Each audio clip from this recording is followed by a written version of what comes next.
जिन्नात का गुलाम किस्त नंबर 34। नमाज के बाद बाबा जी के जिन्नात ने महफिल समा का एहतमाम किया था।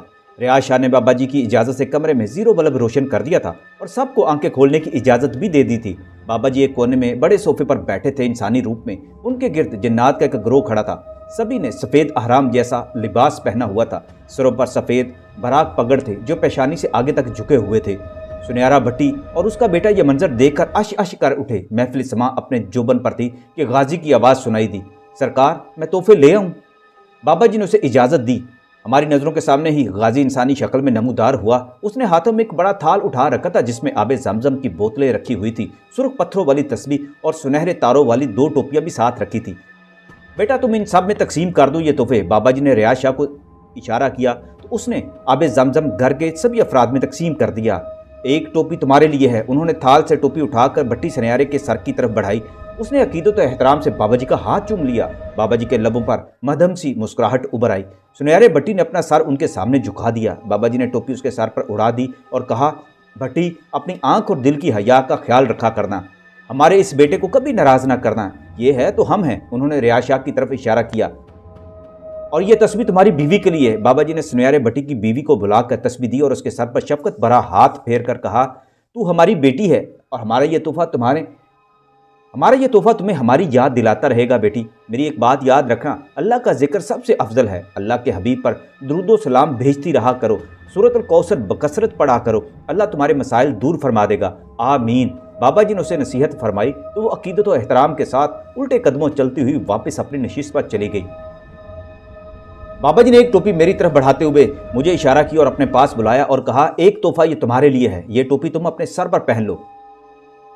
बाबा जी ने टोपी खुद मेरे सर पर पहनाई और कहने लगे, कितनी जचती है तुम्हारे सर पर, सुर्ख दाढ़ी, सफ़ेद चेहरा, शफाफ आंखें। मेरे बच्चे ये टोपी तुम्हारे सर पर पहनाई है तो लगता है इस सर ज़मीन के तुम बशिंदे नहीं, ईरानियुल नस्ल लगते हो। मुझे कुछ समझ नहीं आई कि बाबा जी क्या कहना चाह रहे हैं। मैंने रियाज शाह की तरफ देखा तो वो हंसते हुए कहने लगा, बाबा जी बात मुश्किल लगती है, समझ नहीं आ रही।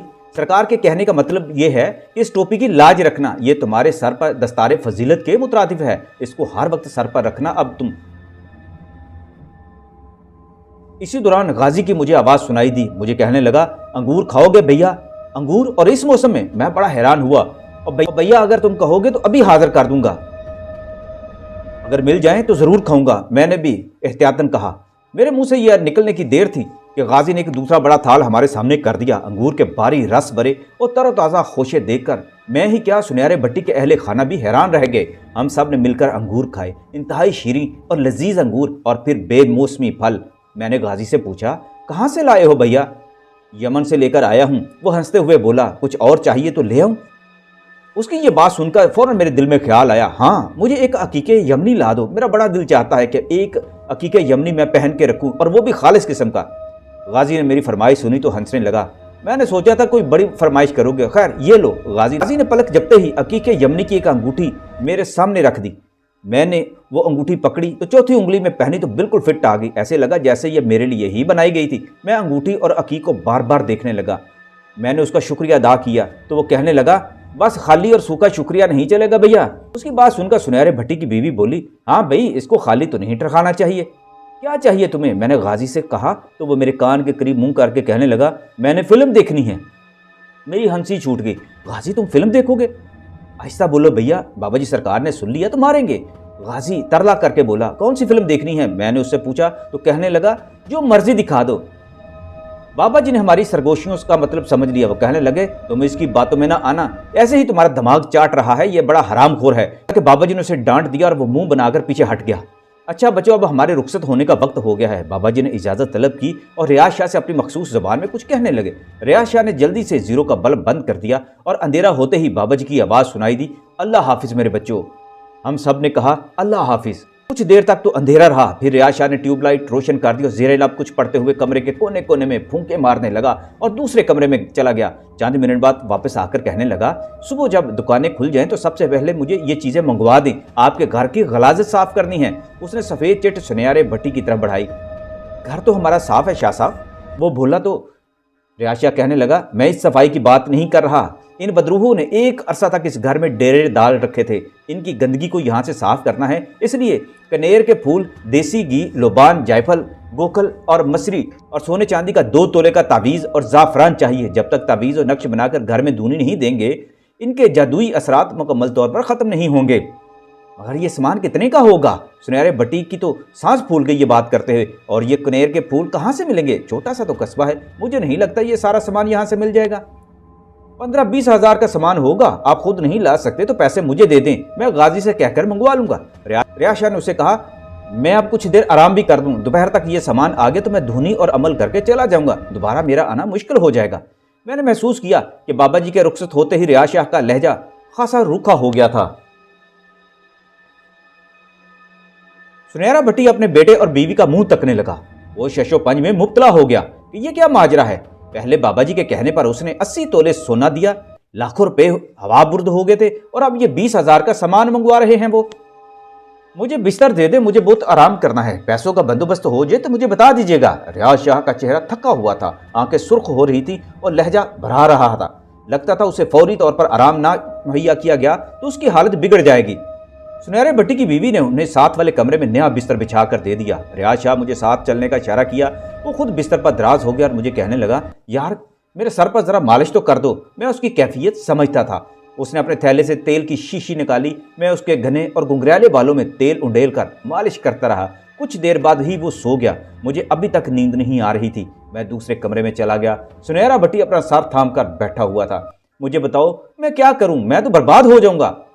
अल्लाह का शुक्र करो जी, आप पैसा खर्च करके बर्बाद नहीं हो रहे, अपनी और अपने घर वालों की जान का सदका उतार रहे हैं। उसकी बीवी उसे समझा रही थी मगर वो नहीं समझ रहा था।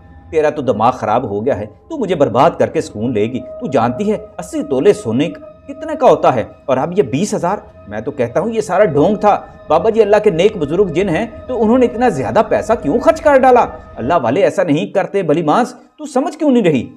तोबा तोबा करें जी, लगता है आप पर अभी तक उन चड़ेलों का नशा तारी है। ऐसी गुमराह जैसी बातें कर रहे हैं, तोबा करें। बाबा जी की शान में गुस्ताखी न करें। उन्होंने जो किया हक सच के साथ किया। उन्होंने सोना चांदी लेकर क्या करना था? उन्होंने सोना लिया होगा, मुझे यकीन है ये सारा सोना और रकम रियाज शाह ले जाएगा। के मुंह पर दिल की बात आने लगी तो उसकी बीवी ने जल्दी से उसका मुंह बंद कर दिया। खुदा के लिए ऐसी बातें ना करें, शाह साहब ने सुना तो नाराज हो जाएंगे। आपको याद है बाबा जी सरकार ने कहा था कि हमारे और तुम्हारे दरमियान रियाज शाह की वजह से ताल्लुक कायम है। उसे अपना बेटा कहते हैं। तुमने देखा नहीं रात भर कितनी खौफनाक चुड़ैलें और जिन्नात हमारे सामने आते जाते रहे हैं। अगर शाह साहब नाराज हो गए तो ये सारी चीजें वापस आ जाएंगी और फिर अल्लाह ना करे, बस आप जल्दी से बंदोबस्त कर दें। सुनहरा भट्टी जिच हो गया था। मुझे देखा तो खामोश हो गया। मैंने उसे तजवीज़ दी, भट्टी साहब सोने चांदी का तावीज़ तो आप खुद बना सकते हैं, बाकी जितनी रकम है वो रियाज शाह को दे दें, वो खुद बंदोबस्त कर देंगे। उसने मुझे तो कुछ ना कहा। दोपहर तक उसने सोने चांदी का तावीज़ बना दिया था और बाकी रकम जो तकरीबन 10 हज़ार बनती थी उसने मुझे देने की कोशिश की और कहा शाह साहब को दे देना। मैंने हाथ पीछे कर दिया, आप खुद ही उन्हें दें, मैं ऐसे पैसों को हाथ नहीं लगा सकता। आप उनके साथी नहीं हो? मैं बाबा जी का मुरीद हूँ। मैंने उसे मुख्तसर सा जवाब दिया। उन्होंने मेरे मुतालिक जानने की कोशिश की मगर मैंने अपने बारे में कुछ भी बताने से गुरेज किया था। दोपहर के वक्त शाह साहब बेदार हो गए। सुनहरे ने उन्हें 10 हज़ार और सोने चांदी का तावीज़ दे दिया। शाह साहब ने ही उसी वक्त गाजी को तलब किया और उसे पैसे देकर कहा कि वो सारी अमलियाती अशिया ला दे। गाजी 10 मिनट बाद वापस आ गया और सारा सामान थमाकर चला गया। शाह साहब ने तमाम अशिया को खास तरतीब से रखा। सोने चांदी के तावीज़ पर अबारत लिखी और देसी घी का चिराग जलाकर सारी अशिया न जाने किस किस तरीके से सुलगाते रहे। लोबान, जायफल और खुशबूदार अशिया की धुनी पूरे घर में नहायत मुसक्कन और सहर अंगेज महक फैला रही थी। धुनी खत्म हो चुकी तो रियाज शाह ने कागज़ पर अजीब से रस्मुल खत में कुछ लिखा और उनके कमरे के दरवाजे के चुगाट के ऊपर कील की मदद से उन्हें ठोंक दिया। दोपहर का खाना खाने के बाद रियाज शाह ने उनसे इजाज़त ली और हम लोग वापस मलकवाल की तरफ चल दिए। रास्ते में मैंने रियाज शाह से वही सवाल किया जो सुनहरे भट्टी के खदशात की सूरत में मेरे सामने आया था। क्या ये सारा खर्चा कराना ज़रूरी था? बहुत ज़रूरी था। मैं एक कामिल हूँ, तुम अच्छी तरह समझते हो। इतने महंगे तवीज़ धागे क्यों करते हैं? मैंने पूछा तो कहने लगा, जादू टूना और जिन्नात के सहरी असरात को ख़त्म करने के लिए ये अमल करना ज़रूरी होता है। बाज़ औक़ात तो इससे भी महंगे अमल करने पड़ते हैं। अगर मैं तुम्हें ये बता दूं तो तुम ज़्यादा परेशान हो जाओगे। मैं तुम्हें एक वाक़या सुनाता हूँ। आज से 30-35 साल पहले की बात है। मेरे बड़े भाई साहब ने यह केस किया था। तुम सुनोगे तो कभी यकीन नहीं करोगे। उस वक्त नहर की पटरी पर हम उतर चुके थे। वहाँ से हमने तांगा ले लिया था और गाँव की तरफ जा रहे थे। कुछ फासले पर मक्कन साई का डेरा था। मेरी सारी तवज्जो इस वाक़े को सुनने के लिए मरकूज़ थी। रियाज शाह कहने लगा, میں نے بتایا ہے کہ آج سے 30-35 سال پہلے پسرور شہر میں یہ واقعہ پیش آیا تھا۔ پسرور میں ایک گوالے کے گھر پر جنات نے قبضہ کر لیا تھا۔ اس کے سارے جانور انسان کے ہاتھ سے پانی پینے سے گریز کرنے لگے تھے۔ کیا تم اس بات پر یقین کر سکتے ہو کہ کوئی جانور اپنے کھروں سے پانی کے نلکے کی ہتھی چلا کر پانی نکالنے لگ جائے؟ ناقابل یقین بات ہے، لیکن یہ حقیقت ہے۔ اس گھر کے سارے جانور نلکا خود چلا کر پانی نکالتے اور پیتے تھے۔